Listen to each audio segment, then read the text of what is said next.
محمد صلی اللہ علیہ وآلہ وسلم تمہارے مردوں میں سے کسی کے والد نہیں ہیں، لیکن اللہ کے پیغمبر اور نبیوں کی مہر یعنی سلسلہ نبوت کو ختم کر دینے والے ہیں، اور اللہ ہر چیز سے واقف ہے۔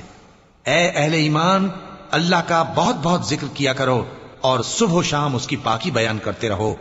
وہی تو ہے جو تم پر رحمت بھیجتا ہے اور اس کے فرشتے بھی، تاکہ تم کو اندھیروں سے نکال کر روشنی کی طرف لے جائے، اور اللہ مومنوں پر مہربان ہے۔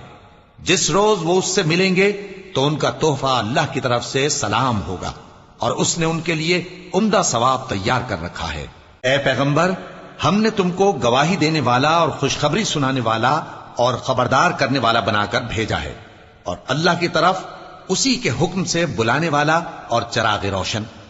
اور مومنوں کو خوشخبری سنا دو کہ ان کے لیے اللہ کی طرف سے بڑا فضل ہے، اور کافروں اور منافقوں کا کہا نہ ماننا اور نہ ان کے تکلیف دینے پر نظر کرنا، اور اللہ پر بھروسہ رکھنا، اور اللہ ہی کارساز کافی ہے۔